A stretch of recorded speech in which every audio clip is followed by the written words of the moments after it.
Merci beaucoup pour cette invitation. 10 minutes, c'est bien sûr très court, comme pour les autres. J'ai trié ce qui me paraît le plus important. Du point de vue des citoyens, nous sommes infantilisés par un système électoral qui nous conduit à désigner des maîtres qui décident tout à notre place. Et du même coup, il faut chercher, il me semble, la cause de cette situation. Et je la trouve dans le processus constituant, c'est-à-dire dans l'écriture des règles qui nous permettent de désigner des acteurs politiques et puis de les contrôler. Donc j'y reviendrai à la fin, mais pour que vous ayez une idée du fil directeur de ma pensée, je pense que pour l'instant nous n'avons pas de représentants. Manifestement, les acteurs politiques défendent plus les intérêts des ultra-riches, des banques, des industriels, des banquiers, plus que celui des peuples. Mais c'est parce que le mécanisme de l'élection permet aux riches d'acheter littéralement le pouvoir politique. Il y a d'autres procédures de désignation des acteurs politiques, comme le tirage au sort, ou le vote par nous-mêmes de nos lois commune par commune. Il y a d'autres procédures, simplement c'est à nous de les écrire. Tant que nous laisserons les professionnels de la politique écrire les règles de leur propre pouvoir, nous resterons impuissants. Je pense que c'est une cause commune pour tous les peuples du monde. Tous les peuples du monde démissionnent du processus constituant et voient donc systématiquement, depuis toujours, écrire leur impuissance et écrire la puissance des constituants. Alors, sur le plan économique, mais je ne perds pas, donc du même coup, je ne perds pas cette cause première, en même temps que j'analyse les causes économiques, les faits économiques. Pour moi, tout ce que je vais décrire, les 4-5 points majeurs, sont des conséquences. Nous n'y pouvons rien parce que nous sommes impuissants politiquement. Mais alors, pour reprendre le thème qui est cher à Pierre Larouturou, qui est le combat contre le chômage, il me semble qu'une des premières choses à faire d'abord, le chômage est une construction politique. Le chômage n'est pas une fatalité qui nous tombe dessus, le chômage est voulu par quelqu'un, est voulu par des acteurs. C'est une construction depuis longtemps. Hein. Marx parlait de l'armée de réserve et ça continue. C'est-à-dire que c'est un des mécanismes, une des branches, une des pinces qui permet de mettre en place le chantage des plus riches pour nous condamner aux travaux forcés. Et donc le chantage est entretenu et il n'est pas combattu. Alors, qu'est-ce qui permettrait de lutter contre le chômage? Il faut reprendre simplement une à une toutes les décisions qui ont conduit à ce chômage. La dette publique. On nous parle de détruire la dette publique, de rembourser la dette publique. Je ne peux pas développer, je vais juste vous donner des pistes. Allez voir ce que c'est que le chartalisme. Vous allez voir sur Wikipédia, allez voir le site Frappé Monnaie. Vous allez voir que le Knapp, un économiste qui était admiré par Keynes, donc c'est pas un hurluberlu, les chartalistes soulignent que aux États-Unis, à chaque fois, ils ont remboursé 7 fois la dette publique. 7 fois, ils ont en tout ou partie essayé de rembourser la dette publique. Chaque fois, sans exception, ça a été suivi par une catastrophe systémique. Pourquoi? Parce que quand on rembourse les dettes publiques, je ne développe pas, je ne peux pas, mais parce que quand on rembourse la dette publique, une catastrophe systémique comme la crise de 29, hein, et un chômage de masse. Quand on rembourse la dette publique, on détruit beaucoup trop d'argent.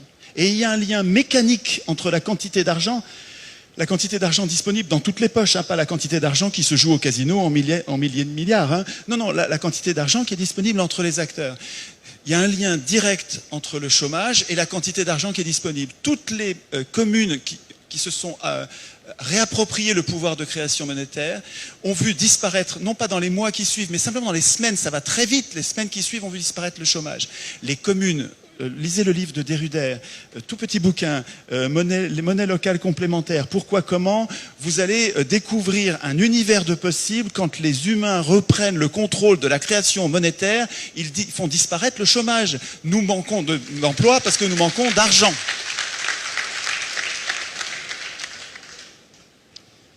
Sur la construction politique qu'est la dette publique, je vous conseille aussi de lire Guillemin, et Henri Guillemin, historien, qui va vous expliquer que l'histoire de la dette publique, au moins, ça date, c'est une vieille affaire.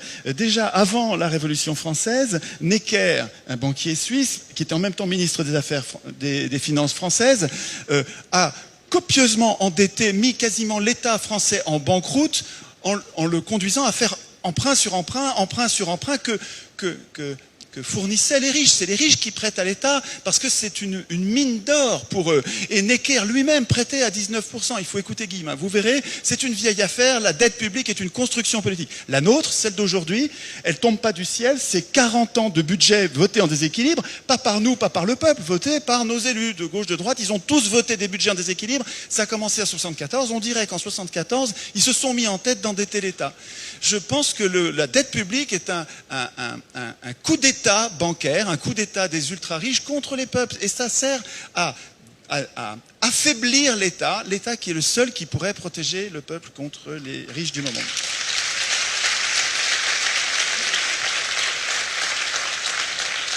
Il y a une autre, excusez-moi, je fais vite, bon, mais il y a une autre série de rouages qui nous conduisent au chômage, qui nous conduisent mécaniquement au chômage. C'est un nombre invraisemblable d'institutions dans la prétendue Union européenne, à commencer par la politique monétaire anti-inflationniste. Tous les banquiers du monde savent que quand ils se battent contre l'inflation, on va le payer en chômage des plus défavorisés. Ils le font pour ça. Donc, je veux dire, mettre dans les institutions européennes le fait que la Banque centrale est indépendante et que sa politique imposer la lutte contre l'inflation, c'est ne pas dire, c'est hypocrite de ne pas le dire, mais c'est nous condamner au chômage. Les institutions européennes nous condamnent au chômage de masse par la politique monétaire de la Banque centrale. Mais c'est pas tout. Le libre-échange qui est imposé dans les institutions, la libre circulation des capitaux, tout ça c'est une folie. Le libre-échange, ça n'a jamais marché. Tous les pays du monde qui ont appliqué le libre-échange se sont ruinés. Je vous mets au défi, ça m'intéresse si vous pouvez me contredire là-dessus. Si vous pouvez me donner un pays qui a appliqué le libre-échange et qui s'est enrichi, globalement, le pays enrichi, ça n'est jamais arrivé. Le libre-échange, c'est une politique de multinationales, c'est une politique coloniale qui est imposée à des colonies. Les colonies sont obligées d'appliquer le libre-échange. Et c'est l'Empire qui l'impose et qui n'applique pas le libre-échange. Tous les pays riches se sont protégés, comme n'importe quel organisme vivant. Un organisme, pour rester vivant, doit se protéger. Le libre-échange, c'est nous mettre à poil, c'est retirer les défenses, c'est juste suicidaire. Et des institutions européennes qui nous imposent une politique de libre-échange, il faut se barrer de ce piège à rats. Les institutions européennes, il faut en sortir.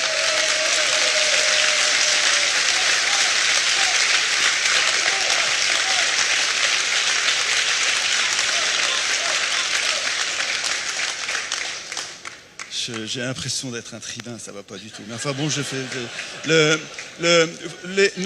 nos acteurs politiques partout sur Terre, prétendent combattre le chômage. Je vous signale, et là aussi il va falloir que vous alliez bosser, allez voir sur le net, nos acteurs politiques respectent une consigne qui s'appelle le NAIRU, N-A-I-R-U, Non-Accelerating Inflation Rate of Unemployment. C'est le taux de chômage minimum pour qu'il n'y ait pas d'inflation. Vous m'entendez? Minimum. Vous avez des banquiers, des économistes, c'est-à-dire des employés de banque. Ils servent, la plupart des économistes, pas tous, ok. Mais la plupart des économistes que vous entendez à la radio sont des employés de banque. Ces gens-là calculent un taux de chômage minimum. Minimum 1% pour le Japon, parce qu'ils sont très dociles au Japon, il n'y a pas besoin de leur faire peur, donc ils acceptent des bas salaires avec un peu de chômage. Mais nous, comme on est des emmerdeurs, on nous colle un 9%. Nous, on a 9% de NAIRU. Ça veut dire que c'est un taux de chômage minimum en dessous duquel les gouvernants sont invités à ne pas descendre. Ils prétendent combattre le chômage, mais c'est pas vrai. Voilà, c'est pas vrai.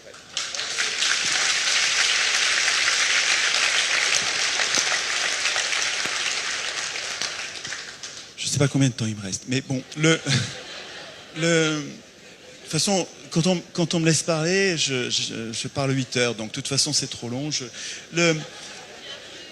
voudrais insister sur ce qui fait l'originalité et l'aspect prometteur de ce que je vous suggère. Je reviens à ma cause, je cherche la cause de cette impuissance politique qui fait que tous ces militants qui ont constaté la catastrophe écologique, qui la constatent et qui disent qu'est-ce qu'il faut faire. Ils constatent la catastrophe et ils trouvent des solutions. Ceux-là, ils constatent la prédation financière, ils observent les dégâts, ils voient les mécanismes et ils proposent des solutions. Ceux-là travaillent sur la corruption politique, ils constatent les dégâts et ils proposent des solutions. Et aucun n'arrive à changer quoi que ce soit. Nous avons une cause commune. Nous divisons sur les conséquences. On n'arrive pas à polariser nos volontés, et c'est ce qui fait notre faiblesse, parce que nous nous en prenons aux conséquences. Mais nous avons une cause commune. Nous sommes impuissants politiquement. Impuissants. Vous ne serez jamais élus. Excusez-moi, enfin, je ne veux pas vous dire ça, mais vous passerez pas à la télé. Mais c'est pas grave. C'est pas grave.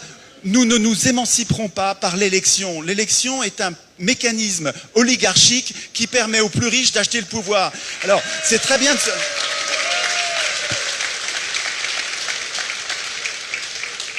Alors, pour vous donner l'impression que vous allez gagner, on va monter les curseurs de la télé en vous faisant passer à la télé 10%, vous aurez 10% aux élections. On va monter le curseur à 20%, vous allez avoir 20% aux élections. C'est ce qu'ils ont fait pour Mélenchon-Le Pen. Ils montent le curseur à 20% pour nous donner l'illusion du pluralisme, de la expression. Et en fait, ils montent les curseurs des deux partis de droite dure qui sont l'UMP et le PS, et c'est eux qui vont être élus parce que la plupart des gens ne sont pas politisés et ils votent pour ceux qu'ils voient passer à la télé. Donc ce qui est très important, c'est de maîtriser la télé. Donc la solution, c'est pas l'élection. La solution, c'est un parti politique qui se mettrait en tête, plus tellement de gagner les élections, mais surtout parce qu'il les gagnera peut-être en ayant pris les choses sur ce plan-là. Mais c'est de se mettre en tête, de faire monter le niveau d'exigence populaire en nous formant à devenir constituants.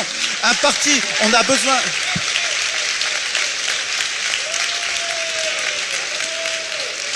On a besoin d'un parti ou d'un mouvement politique qui nous permette une éducation populaire, qui nous permette de ne pas avoir besoin des médias achetés par les riches, qui nous permette de nous entraîner à écrire nous-mêmes les institutions qui nous manquent, pour être capable d'instituer notre puissance. Si on met pas ça en premier, instituer nous-mêmes notre puissance, écrire nous-mêmes les articles de constitution, faire des ateliers constituants pour apprendre que finalement c'est très simple, c'est pas compliqué d'écrire une constitution. Je préfère qu'une personne qui a jamais entendu parler de la constitution, elle sait pas ce que c'est, donc au début elle va faire des erreurs, la première semaine où elle va réfléchir, elle va pas trouver. Mais en réfléchissant quelques heures, vous allez voir, on comprend très vite qu'il faut séparer les pouvoirs, qu'il faut que les pouvoirs rendent des comptes, qu'il faut respecter l'initiative populaire.